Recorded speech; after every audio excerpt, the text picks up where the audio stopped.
Yeah, I see that. Well, we're live. So, hello, everyone. Thanks for joining us. If you're out there, if you are watching us live, you can comment on the YouTube stream and see it just went dark again.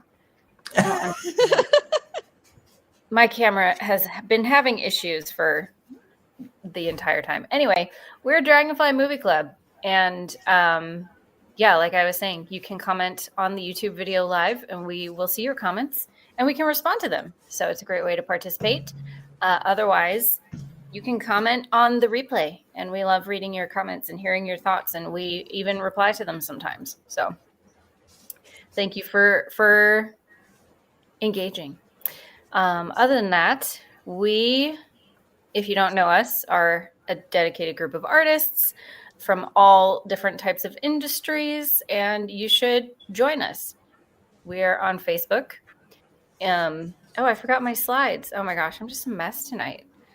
And yeah, so there's the Facebook link. Feel free to join and let us know what you're all about, and we would love to connect with you.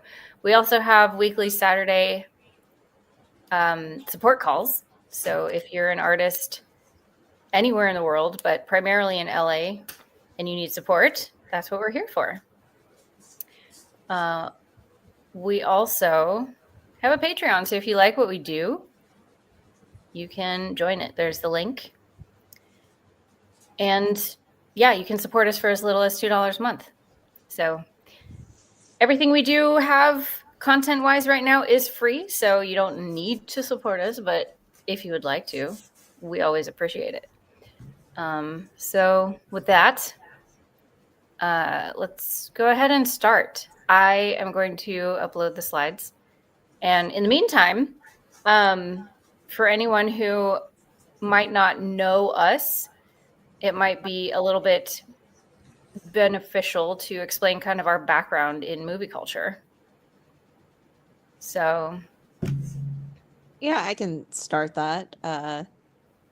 My name's Rebecca. I am primarily a photographer, so don't really have a lot to do with pictures while they're moving, and when I do, it's generally post and pre-production.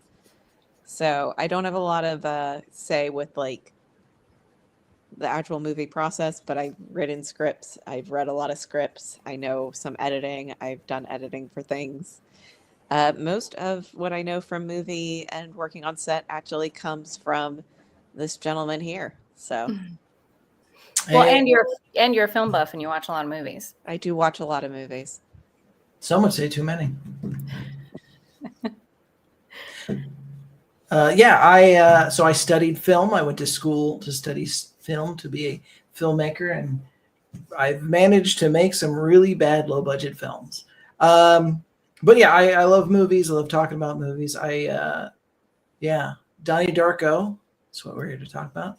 Yes. Yeah, love this movie in high school. Yeah, it came out after high school for me, but very much deep in my emo goth phase. So super edgy.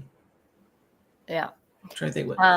Yeah, and I also have a background in film. I worked on set as an actor for a few years, and I also went to film school. Obviously, I love films and movies, and that's primarily where I'm coming from. So, anywho, we may have a fourth participant joining us in a little bit, so he can introduce himself then. But in the meantime, let's talk about Donnie Darko. So, you guys have both seen this movie before, right? Yeah. Yes. Although I haven't seen the director's cut, and I think yeah, we'll talk about that. But I yeah. After watching it this time, I was like, no, that feels like it's somehow a necessity, and I don't know if it actually exists. It does. It exists. The problem is, generally, it's seen as a downgrade. There are mixed opinions. Right. I saw Donnie Darko in high school, loved it then, watched it again in college, and was like, ugh, I'm over it. And then I watched it again recently. I was like, all right, I kind of back in. And I watched it in high school, remember really, really loving it. And then I have liked it less every time I've watched it since. Which I think is Well, actually a valid point for discussion on this movie because of the themes and the way that it goes about them. I think it is a movie that has like kind of a weird, like, I don't know, it has the same effect as like I watch movies from the 90s where kids are the main character and I start siding with the parents now. I'm like, You're no, the now parents make good points and are just trying to protect their kids, but they're you're like the closer in villains age of it. to Yeah. Homer than you are Bart. And I think now for this movie, Donnie Darko, being a movie that's kind of all about subverting the standard of the time and like the standard beliefs and questioning it and wondering if we're going about things the right way, kind of in a way. But it does it in a very teenagery way. It's very much teenager talk back and show them who's boss. And I think I've just Right. hit the point where I'm just like, no, if a kid talked to me that way, I'd want to slap them. yeah. Versus as like the first time I saw this movie where I was totally on his side. Yeah, I mean, every teenager thinks that they know more than adults, right? And then the Yeah. reality of things is you haven't even lived 2 decades yet, so shut up. So Yeah. that's mostly my takeaway from this movie is the older I get, the less I think I relate or really want to be Donnie Darko in a way. Well, it was an era of if you were a movie person, right? These are the ones that subvert, like Taxi Driver, right? Like, Falling Down. We're edgy and we're talking about things and we're making, inappropriate Twitter comments that we're probably going to regret in 20 years. But we won't talk about that. Yeah, I gotta admit, I still very much enjoy this movie. But it is very much aimed at a different demographic than mine. Now, I was definitely of this demographic at the time, but I still like it. It's a weird movie. It doesn't make sense, and I think No. that's fun.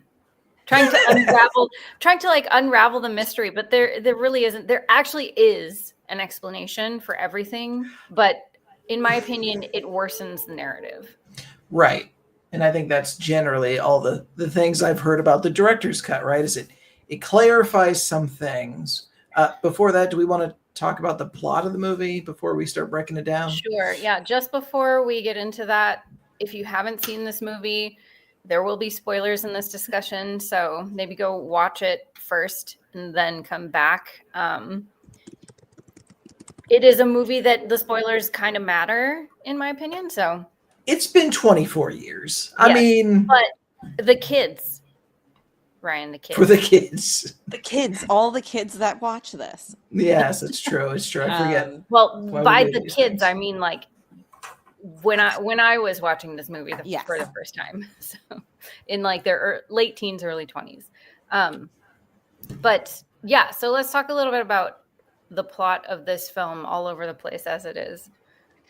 Yeah, I kind of wanted to see what you said in terms of it because it is a plot that's like all over the place and like how do you define the through line on it, which is honestly kind of the point of the movie. So basically, my understanding of even without having read anything from Richard Kelly or seen the director's cut, which I did watch for this, I watched both. And it's basically about an angsty teenager with mental health issues, our titular Donnie, who is kind of very angry and edgy. And he goes on these night walks where he's sleepwalking and he wakes up random places and he has visions of a giant bunny rabbit with a scary face. And the rabbit tells him that the world is going to end in 28 days and he has to save it. So he kind of just does mostly teenagery things throughout most of the movie. And at the very end, he time travels back to the beginning. Oh, I missed the most important part.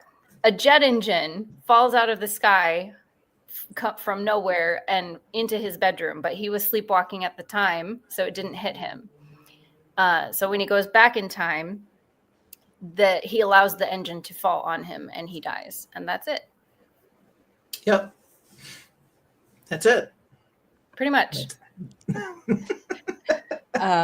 Yeah, there's a lot of really interesting aspects to this movie that are hard to explain. So don't let like the most generic of us trying to like bring it down to its core ever distract Broad you strokes. trying to watch it. Yeah, It's all the details, all the little details. And they set up a lot of philosophical debates and interesting, concepts. I think part of the reason why this movie latched on so quickly, it does have a cult following. It was like a very big deal. It's still on the list of like influential movies. I think is because it's so up in the air as far as like interpretation goes.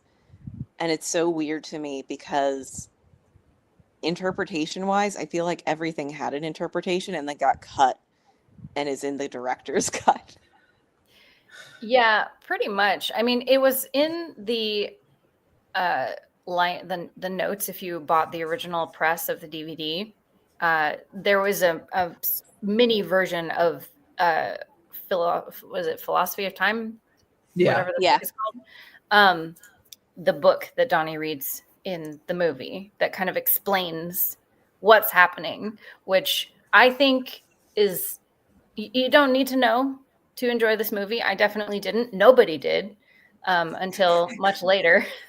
So, and like True. a lot of people, like Ryan said, a lot of people think that it takes away from the film itself. I do think the director's cut has its merits. Like there are some cool scenes in there that are not included in the theatrical release. He does mess with the music though, and I don't like it. I think that Killing Time is a great song for the opening of this film, and it goes with that sequence so well. And he makes a couple of switches that don't really make a lot of sense as far as the music goes. Is that because of like a copyright issue or no? He just actually, personal? it's because he put it at the end instead, and so he had to fill the beginning with something else, and it does work, but in my opinion, not as well. I think the reason why I always think it's a time loop. If you use the same song at the beginning and the end, it still works. Yeah, it's true. Anyways, sorry. Strong opinions. But yeah, that's another point of this movie that a lot of people bring up is that the soundtrack is like pretty stellar. Yeah. Ryan, I like agree. No, I was trying to remember the music itself, and other than like Mad World and yeah. Well, this is where that cover of Mad World came from. Right. It was produced for this movie, which is such an iconic song now. Also better than the original. There, I said it. Arguably, yes. No, I bring up the director's cut on this because it was really interesting to me to find out that there's a version of this film where they actually explain things, and not only that, but a version of this film in which like Frank's bunny suit actually makes sense and has a tie-in to the plot. Right. I forgot about that. Yes. And I haven't seen the director's cut, so I've only like heard in the background or like know the things that were included, because after I watched this movie, I was like, I have a lot of questions. I have to go answer them. And basically what I found is all of the answers you are looking for are in the director's cut. And then everybody's like, the director's cut sucks.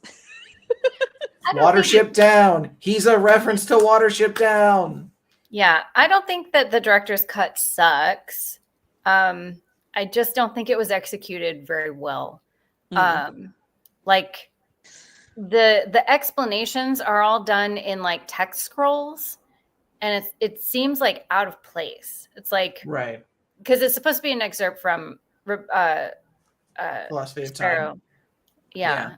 What's her first name? I don't remember. Grandma Death from her Grandma book. Death. So it's just kind of like overlaid on top of other scenes, and it's like I have to read for an explanation. Like what? It's very out of place. It feels like it pulls you out. Book where there's an entire plot line about kids reading. Right. I have to read. Well, no, it feels like it's not part of the story. Right. You know? It feels like it's an overlay being put on. Right. It pulls you out of the narrative. It kind of it negates the suspension of disbelief, in my opinion, this method of exposition. Right. What was the book they were reading? The Destructors. The Destructors. Yeah. Yeah. Yeah. Anyways, again, there's so many like little like again the Watership Down references and like the book they're reading in class. Hey, Derek. Hey, Derek. There's this put together all these like little things that in my mind in high school, I'm like, these all had huge the payoff, man, at the end where it all comes together and it makes so much sense. And I watched it again in like college and I'm like, wait a minute. Nothing meant anything. Yeah, like, no, it's not that the end gives you closure or makes so much sense, is that it is gut-wrenching. Like you're rooting for Donnie. He's the protagonist, and then he just dies at the end. It's right, like, but I feel like I watched it in college. I'm like, Donnie's terrible. I think that actually has a lot to do with it of, you know, when I remember watching this movie the first time, there wasn't really any protagonist quite like Donnie Darko. Mm-hmm. Well, he was a taxi driver. Like he's anti-establishment, man. It's true. A lot of people interpret him as a Jesus allegory. Interesting. I don't really see that. I think I don't know. Because again, right, it's all 80s post-Reaganomics, right? Like he's not this materialist that he's not about appearances that everyone else in the suburbs are. He's about, you know, things can't be put in these two boxes. Well, let's introduce Derek since he just joined us. Derek, at the very beginning of the session, we talked a little bit about our film background. If you would like to introduce yourself. Yeah, I'm Derek. I've lived in Los Angeles since 2009. I've done a bunch of little jobs in the movie industry, starting out like as a script reader, but I've sort of grown into being an editor and writer and director of short films and things like that. So yeah, that's my film background. And awesome. My background with this movie in particular is that I watched it over and over again in high school. Because I remember I downloaded it and then I burnt the file onto a CD, not even a DVD. So I would just watch that file a lot. And data CD? Hell yeah. And yeah, I really liked it back then. And I rewatched it again last night. And I still enjoy it. I think when I came in and you all were talking about Donnie as a protagonist, I agree with a lot of that kind of Donnie. Now when I watch it, I don't identify with Donnie at all. Like he's just kind of this brooding, depressed guy who knows everything kind of. And so I think that type of person in real life annoys me. So, but I still think it's pretty well executed. And I would say I still really enjoy the movie itself. Just how it sort of combines a David Lynch type of movie with a John Hughes type of movie.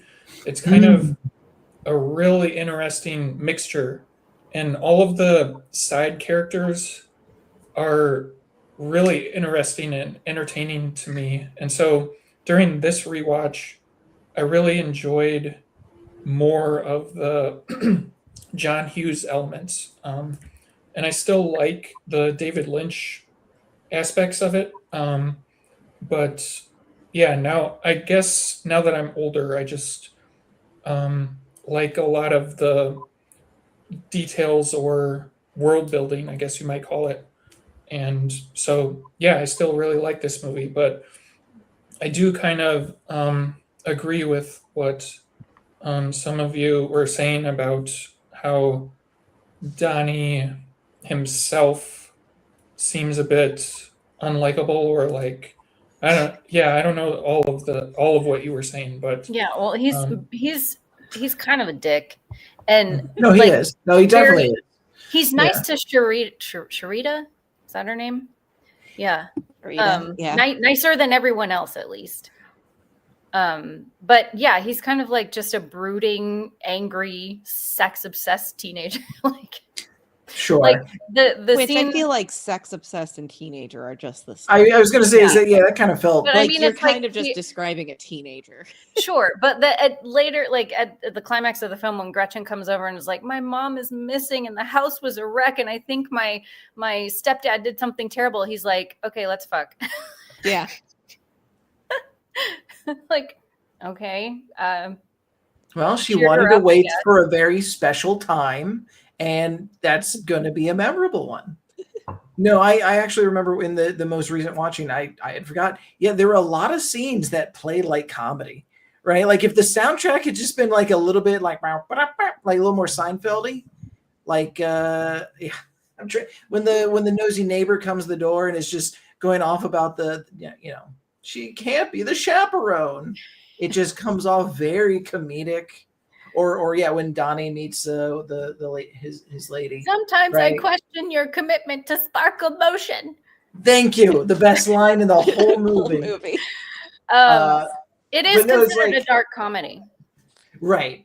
My dad has what was it? It was emotional problems. I have emotional problems. What does he have? It's like oh boy. Yeah. Oh, I was in jail. What happened? Oh, the fires. Yeah, there's a lot of comedic bits. And yeah, I think that was a really good way to put it, John Hughes, and yeah. Yeah. Huh. I definitely get the David Lynch thing, which is part of the reason why I think that I don't like it, is this movie is very vibes. It is It very is vibes. Lynch. It is very Lynchian, which I hadn't made that connection before, but as we already have established in earlier calls, I love David Lynch, so it makes sense that I still like this movie. All right, so let's talk a little bit about the production and the reception and all of that jazz. So this movie was released in 2001. It had a very small budget of 4.5 million and was mostly funded by some of the upper cast, like Drew Barrymore. Because basically, Richard Kelly could not get this made. I think it took him years and he was shopping it around to like every studio and everybody said no. And so he finally went the kind of self-funding route and got a few A-listers on to help him fund it. So, and it did terrible in its initial release. It did not make any money. No, it made like $500,000. Yeah. No, wasn't there was another director who Christopher Nolan, that's right, helped secure the deal because he had done his, what was the movie? Anyways, his flick, and it did pretty well as a psychological, kind of trippy movie. Was it Memento? Yeah. Or was it Following? Memento falls into the same category as this, with the same time frame in my brain. Right, and it's like kind of a thinker, and it's interesting, and interesting and edgy, and all the film school brats were watching it. Yes, that's it, 100%. And so I think, So Aaron Ryder. Yep. It premiered at Sundance January 19th of 2001, and then it got a limited theatrical release set to come out October 26th, 2001. And in a lot of the kind of theorizing about why this movie tanked so hard was because 9/11 had just happened. Yeah. And They a plane did no crash is a big advertising. part of this movie, and they actually put it in the advertisements. And so a lot of people were turned off to anything plane crash related at the time.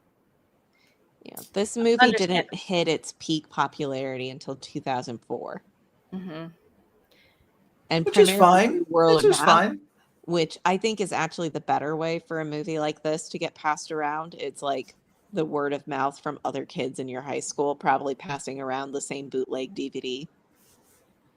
Well, and You all knew, people, like, this one this kid with movie, it. yeah, it kind of found a cult following after all of that, like you said, in 2004, and it has such a dedicated fan base. Like when I was doing the research for this, there are fan theories, there are message boards dedicated to it. There is so much fan art that it was really hard to find official posters I because don't there are know. I think so many fan posters. Rebecca, you did a little bit of search, and there's an ARG when Oh it my came gosh, out. yeah. The website for it's an ARG. Yes, I saw that. The old website, right? The one that's Yeah. archived. Yeah, the archive, Yeah. the way back machine. Yeah. Yeah, it's an ARG, which sent me on a weird loop of like ARGs in general because I was like, that wasn't a thing. And while like the first one was like released in the 90s, they only became popular in 2001 because of AI, artificial intelligence, used an ARG for their website, and that is like considered like the first like popularized ARG, and this is the Yeah. same year. I wish I could go through the whole thing because you can still access it via the Wayback Machine, but it's very limited. You can't do all the things on it because It's a lot also of Right. very confusing. I would like to actually see the whole thing, but you can't. A lot of the links are broken. I tried. Yeah. Fair. Yeah. Derek, did you watch the director's cut or the original? This time I watched the original, and back in high school, it was always the original. I've only seen the director's cut once, and I believe that was probably at least 10 years ago. But I definitely prefer the theatrical cut. Have any of you seen the director's cut? Yeah, we were discussing a little bit the Oh. differences. I watched both of them for this, and yeah, I think I prefer the theatrical cut simply because it's a little less weird, and like we were saying about the exposition of the book being text overlaid over scenes was really annoying. But the extra scenes I actually do really like, and I wish had made it into the theatrical cut. Like Okay. the scene between Donnie and his dad was really nice. And then the two teachers kind of butting heads, that was good. So I do wish that Yeah, we had more of the teachers in general in the actual movie. I want more of the superpowers or the explanation of what he did at the end. Because it really just seems like in the theatrical cut is he goes up on a hill, a plane goes by, and then the engine falls off. yeah, I mean, in his last therapy session, Donnie does kind of explain things. He says, I have found a way to time travel. And, you know, we can't talk anymore because Frank said so. So basically, that's kind of like, that's all you need to know, really. The rest of it is Right. just kind of fluff. I Frank always looks assumed up, that and that's where he's- the way to time travel was just by using the book and the knowledge in the book. See, I think he had to destroy the school to cause like he needed to butterfly affect it. So like the Kind house of, had to yeah. burn so that his sister and his mom were on the plane, and he needed like it was a very specific order of things that had to happen for the time portal to open.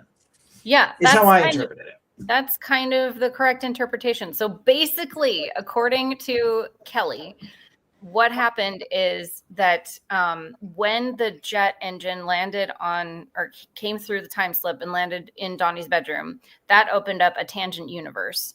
And that can potentially cause a black hole that would be, you know, basically planet ending. So he had to close the loop and destroy the planet, the tangent universe within the 28 days, or everything would be destroyed. And But so my question, okay, sorry, finish. So, and it's kind of like a force unto itself that pushes everything towards this good ending where the tangent universe is closed to save the standard timeline, where there is a chosen person, which is Donnie, who has to close the loop. And he is getting help from the manipulated dead and the manipulated living in order to set up a series of events that will give him no choice but to travel back in time and close the loop. But if Frank did nothing, there'd be no tangent universe. No, Frank has nothing to do with it. He's manipulated dead.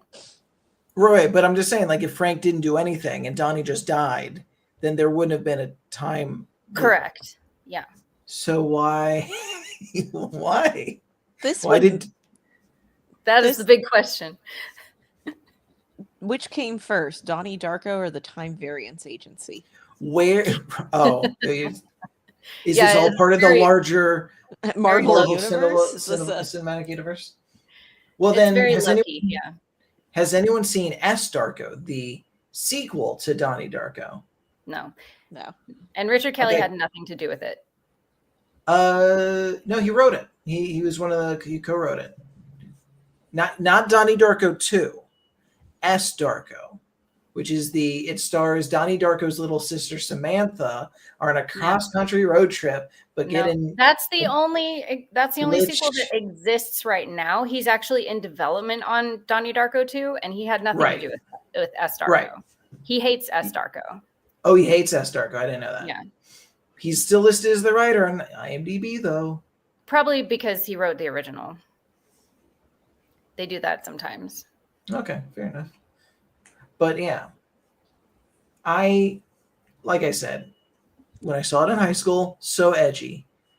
As a college student, this is nothing, and I don't like. It starts the conversation about determinism, right? Like, if you can see where your will goes, right? Do you have free will?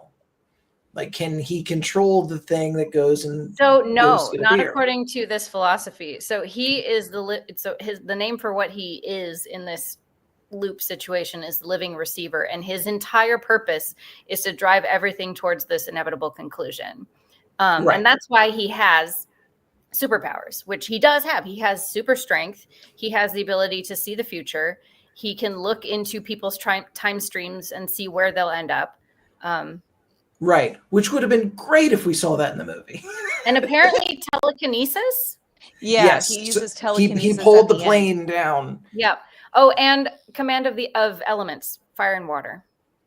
Right, because water is important for the time portal Mhm. for some reason. Yeah. Again, it has all these philosophical ideas that I'm like, okay, let's talk. And then it just kind of yada yadas, right? It's like, well, does free will exist in this predetermined? Well, the God channel, and now you just can't argue anything. Right. I think that is what is the downfall of the director's cut, because it opens up all of these philosophical questions, but never answers any of them. Like, the movie itself is not interested in any of that. It's really just showcasing the series of events. Right. Right.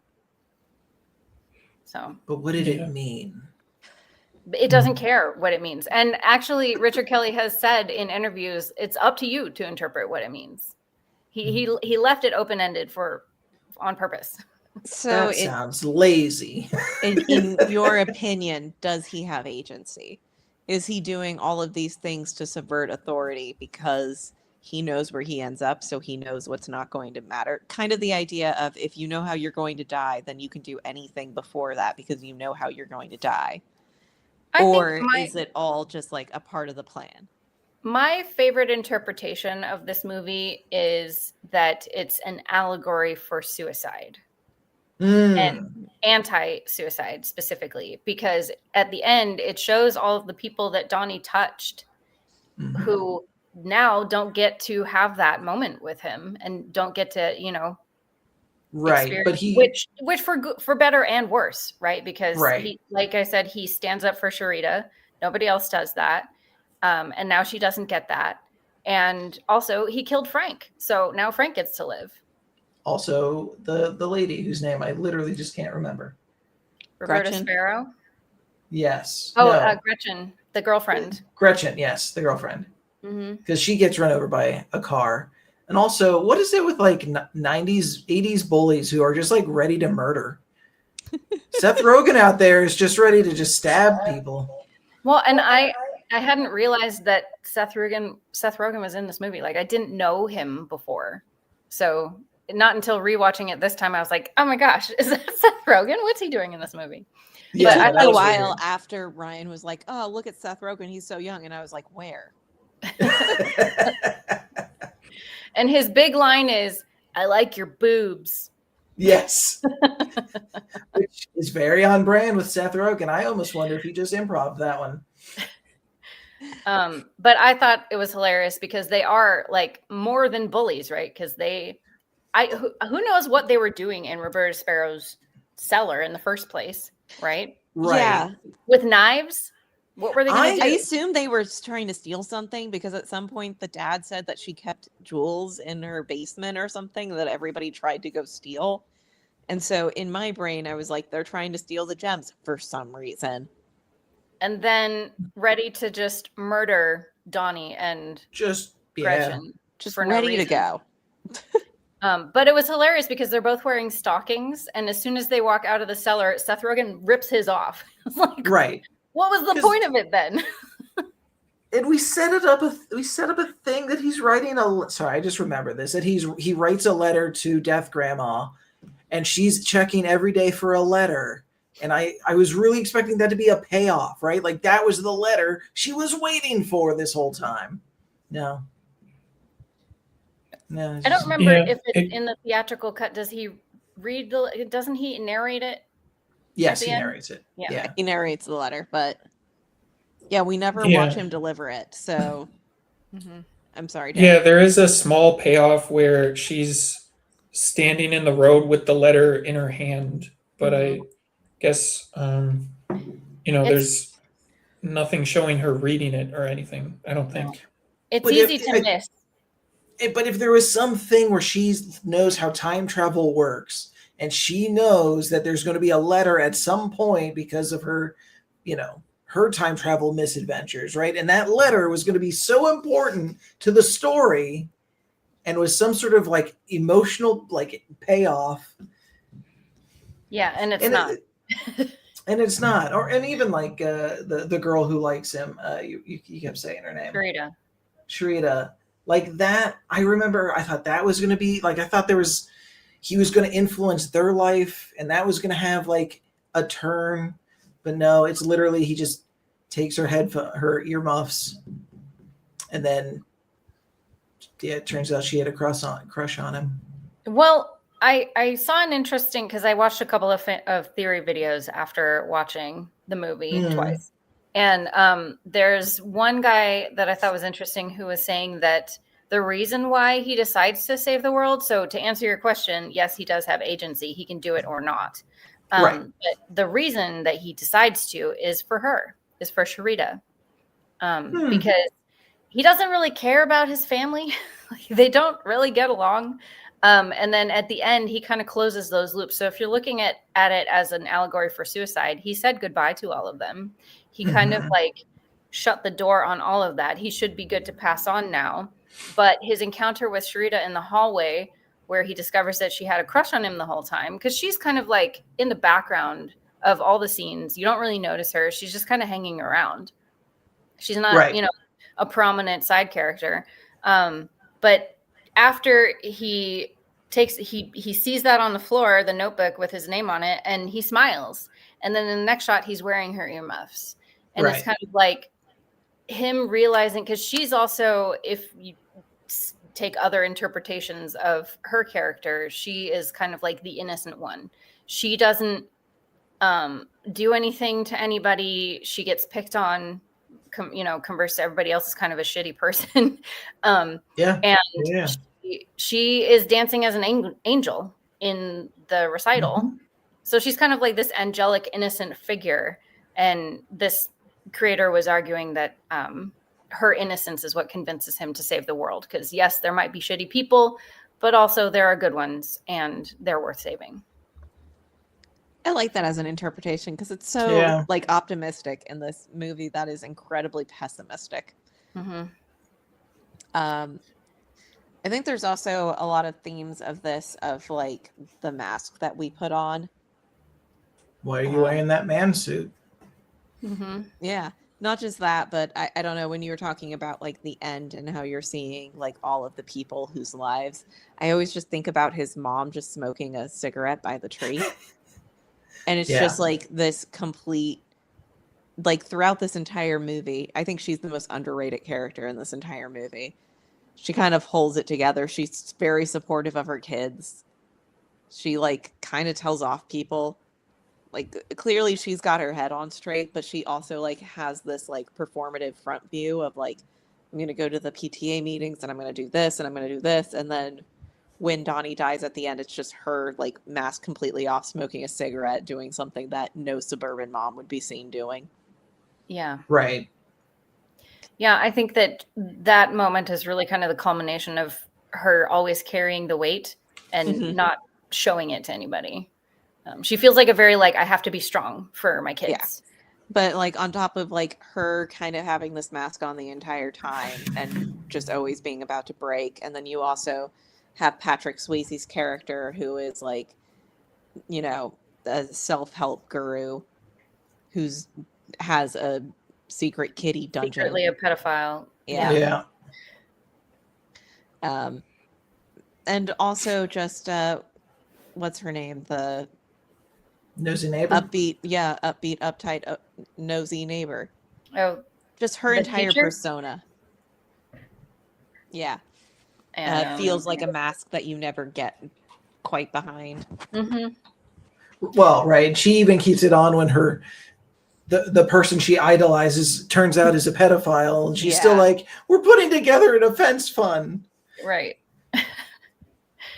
It's a witch hunt. Yeah. Where have we heard that before? Yeah.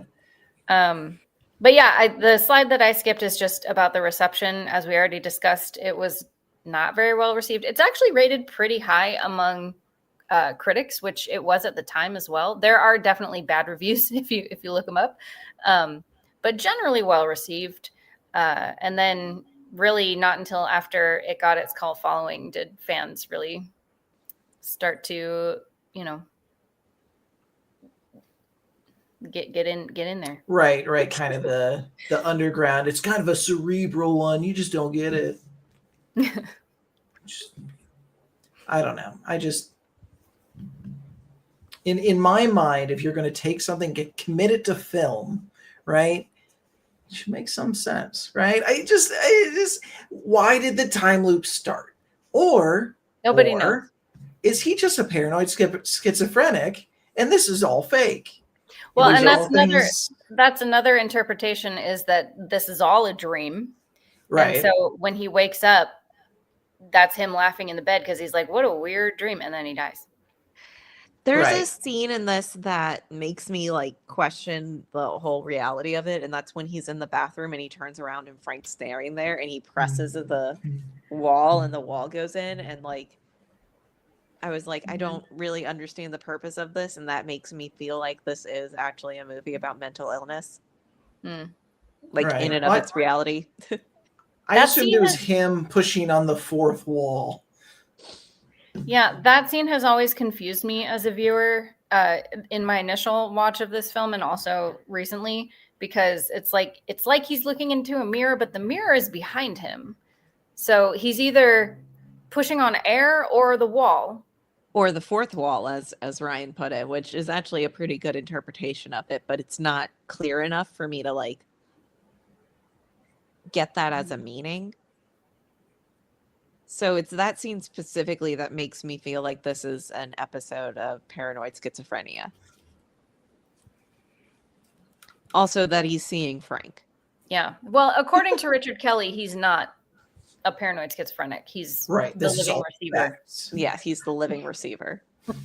Which is probably going back to what you said before, why people are like, this is an analogy for Jesus Christ. Yeah, because he's the chosen one sent to save the world. Yeah. But here is just a couple of alternate posters. They're not all official. I think the middle one is a fan poster, but I liked it. Yeah, I like it too. I think of these, the middle one's the most interesting. Just, yeah. Yeah.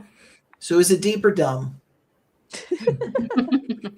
I think it's both. I think it's trying too hard, especially the director's cut. I think the theatrical release you can watch with, an open interpretation and judge it either way, but the director's cut is very just try hard. I think it's a great starting point for a lot of discussion topics. I mean, like the whole like free will versus like his agency in it, and like the whole like personality thing and like mental illness topics. Like there's a lot of really interesting topics that it scratches the surface on, but it only scratches the surface on them. So it opened the door to the discussion, but didn't step into the room at all. And I kind of resent it for that. Yeah, I think I agree with like the general sentiment that the whole time loop plot sort of collapses down to nothing, and it kind of like it's kind of like, well, what's the point of watching this if Donnie just stays in his bed in the end and then dies? But it's kind of like one time I was in a meetup group that did this movie and It's a Wonderful Life as a double feature almost. And I think I went up to the organizer later and he actually put them together kind of accidentally, but I noticed that they kind of go together because they're mirror images, where It's a Wonderful Life is about a guy who sees a world where he never existed, and Donnie Darko sees a world where he survived. Continues to exist. Yeah, he did exist. Yeah. So it's like, I think I don't know, it kind of, if you look at it as a mirror image of It's a Wonderful Life, in a way it makes the movie better. But in terms of like what's actually included in this movie, like, it's kind of like I said earlier, that I really enjoyed like the character interactions and some of the dialogue and little moments like that. So for me, during this rewatch, it was in a way more about the journey than the destination. Because and I also, from what I remember of the director's cut, I actually don't remember that many specific scenes, but I do remember there's a commentary track on the director's cut that includes Kevin Smith for some reason. And, of course it does. And so the director, so Richard Kelly and Kevin Smith are watching the movie together, and Kevin is asking questions about all these little time travel details or all this gobbledygook in the director's cut about like the receiver, or I don't know, whatever terms, the artifact or the living manipulated, whatever terms he used. Yeah. And Richard Kelly didn't really have an answer, so Kevin Smith just sort of laughed and said something like, "Oh, you were just making it up as we went along," or something like that.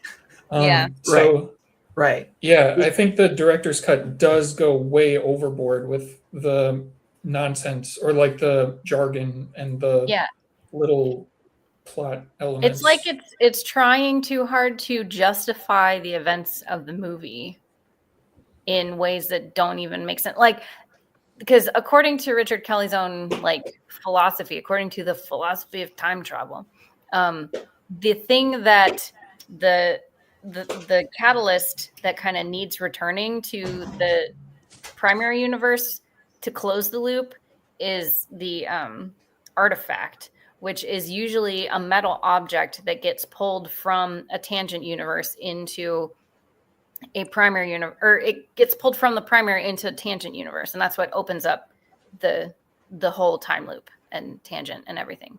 But if that's the case, where did it come from? Because the engine came from the one in the plane in the tangent universe, and also in the future.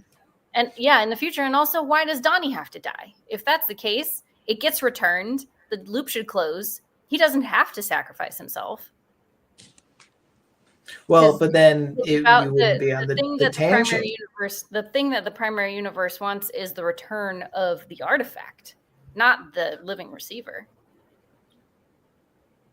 I'm poking holes in your stuff, Richard. I agree with, again, it shouldn't, there should have been a different incident like it shouldn't have been Frank who pulled him out of bed. It was like, hey Donnie, come to the golf, come to the golf thing. It needed to be an oopsie that he needs to die to fix. I don't think Frank did, actually, because he has a history of sleepwalking. Right. But this is the first time we heard the Frank's voice. Yeah, He's after like, get up. After the to get out of bed to go to the golf. You're right. And he saw him at the golf course. If it hadn't been that, I'd be like, okay, this was just a big universal oopsie, and now Frank is there to make sure he goes back to the main timeline. Yeah, but it's Frank who caused the problem before he died. So then, is it the ghost of the future? If you time travel and die, does your ghost haunt the past or the future? So it's actually the manipulated dead, and he can only appear to the living receiver, and he can also time travel. So okay, so that ghost can time travel. Yes.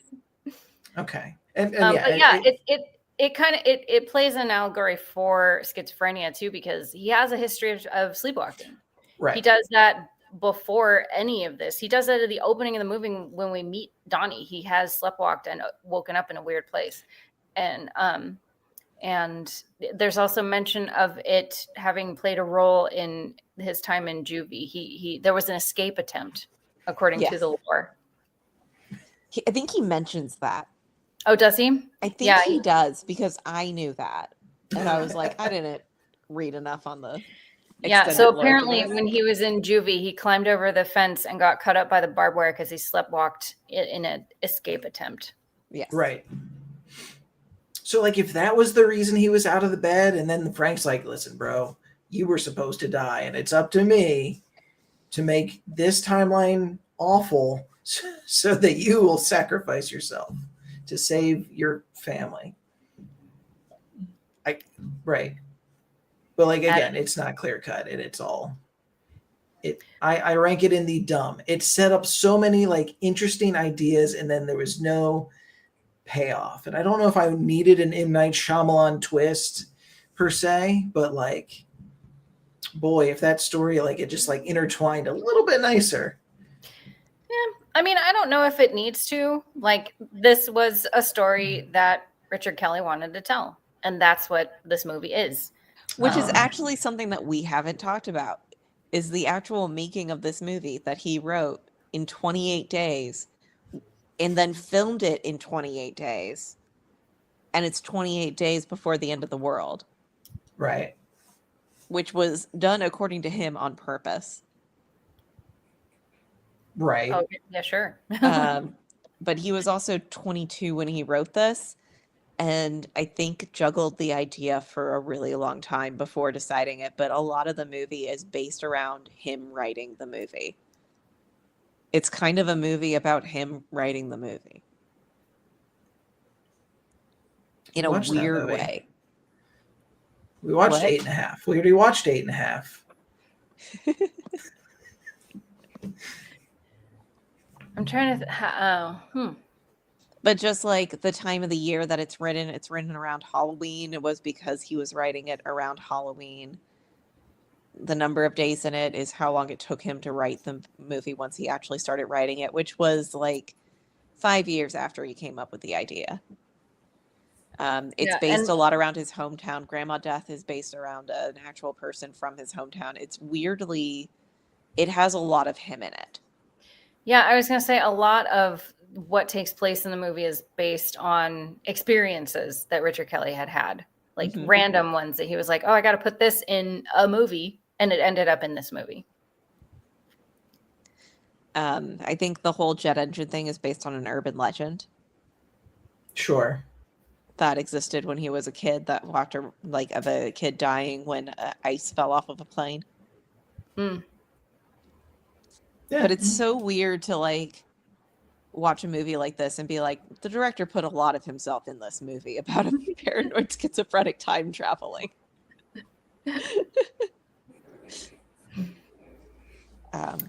Well, Eraserhead is about the anxieties of becoming a parent. So I didn't like Eraserhead. I don't know if you It's guys have done that one weird- yet, but no, we haven't. We did a different David Lynch film because Eraserhead is, it's something else. it's a vibe. It's a vibe.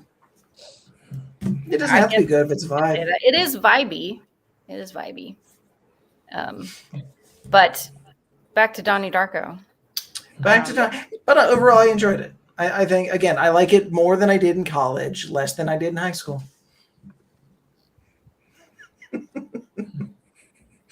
Fair. I think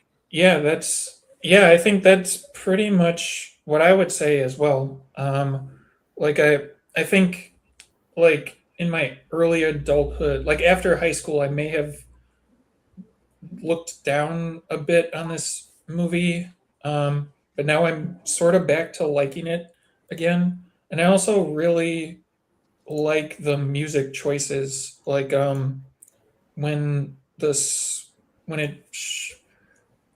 think the Oingo Boingo song is what it is when it's introducing the school and things like that. So like the popular music of the time was used very effectively. And I think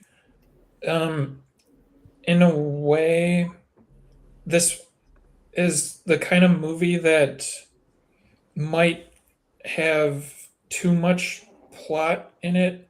Like the director's cut definitely has too much, but even the theatrical version might have just a bit too much, whereas like a David Lynch movie might exist only on the vibes, or not only on the vibes, but like it withholds all explanations, the David Lynch movies, whereas this has just enough explanations to like make you think and make you pull it apart and like see how it doesn't quite work. Like Ryan was saying about how Frank could have just let Donnie stay in bed. I actually never quite thought of it that way before, but I think that's a very good point. And it's like, that's the type of little story issue that sort of comes to the forefront when you start trying to explain. I think the one weirdness.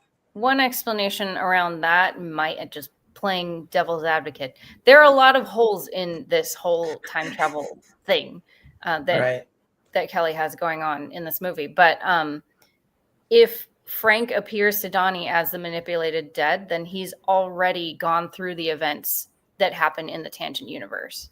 So the Tangent universe has already been opened. So he has to go back to try to direct Donnie into closing it.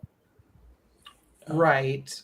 But that, okay. So Frank dies in the alternate universe and he's trying to avoid that. So he's going to go unreliable narrator to trick Donnie into sacrificing himself so that Frank doesn't die in the main universe and also the whole universe. Basically, but I don't think, according to the kind of world building of the film, I don't think he is self-interested in that. He's just being manipulated by the forces that be to close this additional Tangent universe that's opened up. If I remember correctly, I thought a lot of it had to also do with his mom and sister being on the plane. Was a part of the reason why he decided to sacrifice it, but that's also a part of it. So, as the viewer, for me, it was Gretchen died. I know his sister and mom probably die. We don't know if the plane crashes, do we? Just I the mean, engine We didn't fell off. see it crash. Theoretically, it didn't necessarily have I mean, to if it's crash. missing an engine, it's very likely that it crashed. Right, not great, but technically they don't need to. But yeah, right, and those are bad. But then the pedophile gets away.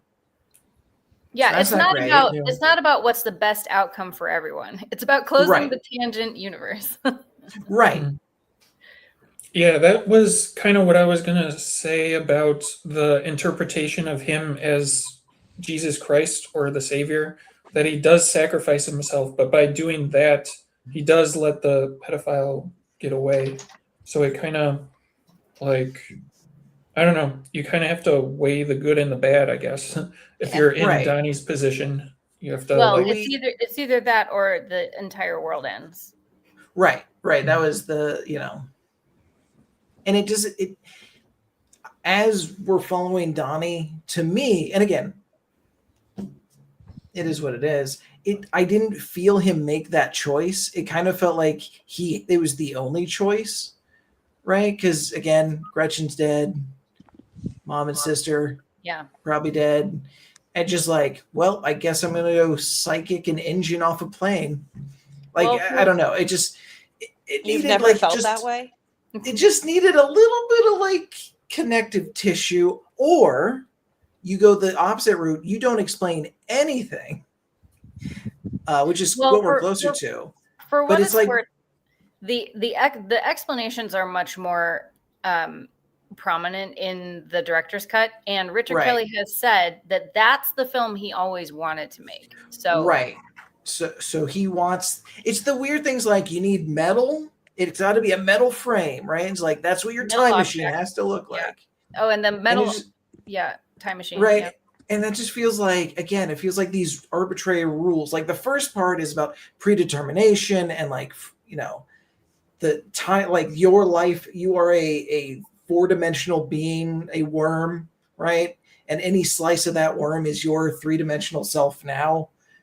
The tail being when you're born and the head being when you die, right? It's you're this thing, and he can like look into it And see And your then- entire life story. Yeah. but also you need a metal shell to go through a water-based time loop. And it's like you have these really high-end ideas, and then this like the God channel, and you get this very vague like mysticism, and so you're no longer looking at like what is probability waves and like collapsing because we're doing this as a multiversal, right? It's the main timeline and this tangent. Yeah. Again, Well, lots of really good ideas, but just a little clarification. Well, for what it's worth, Richard Kelly is trying to make another one. Maybe they'll have more closed explanations. I'm tempted to pick up the novelization of Donnie Darko and see if maybe that. I am very Uh, interested in how a sequel is going to work, because I have to assume that, I mean, this was made in the 2000s. This came out in 2000, 2001 and takes Yeah. place in the 80s. Right. But There's is also- this there Donnie was a Darko stage 2 going to play. take place in that time frame, or is it going to be modernized? In which case, how is that going to work for this entire thing? It's gonna happen again, but this time the tangent universe has Donnie didn't die, and he's there now, and he's gonna try to guide the new person. I assume it's an entirely different tangent. I'm just saying, how do happening, we- an entirely different person? Probably different. But how do we- characters, different How do we narrative. get Jake Gyllenhaal in it? That's all I'm saying. Is he gonna take off the Frank hood and be like, "It was me, Donnie, all the time"?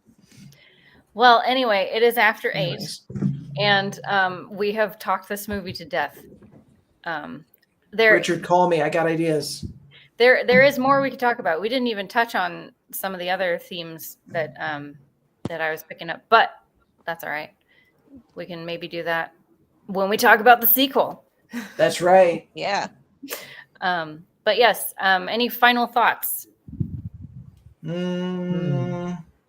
well, just that Richard Kelly's career hasn't really been anything special since this movie.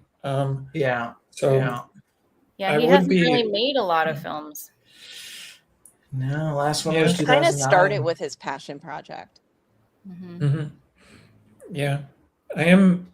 Yeah, I guess I would be interested to see what he does next. I read in Wikipedia that he has multiple projects going right now. Like he's trying to work on multiple things at the same time. Hmm. But I'm not sure if there's any information about what those are other than the Donnie Darko sequel. But I would be interested to see him make a comeback because if nothing else, like this is a unique mixture of like high school plus the Lynchian elements plus whatever I guess the time travel sci-fi stuff. But yeah, he just hasn't been able to do anything like this since then. Like definitely not with this cultural impact. Right. Yeah. Well, last thing I'll say is that Jake Gyllenhaal says that this is still his favorite role that he's played. The psychopath, of course. Yeah. Yeah. And that he still doesn't understand it. So, No. How could you? well, thank you guys for indulging me in watching and discussing this movie. I still adore this film. It has a very special place in my little emo heart. So, What's next? Fight Club? American Psycho. We could do that. Memento. What is it? I bet it has a whole different meaning now with the corporate structure that exists today. Well, Anyway. maybe we'll talk about it. And maybe you can catch us on the next one. So thank you guys for joining me and have a good night, everyone. Bye.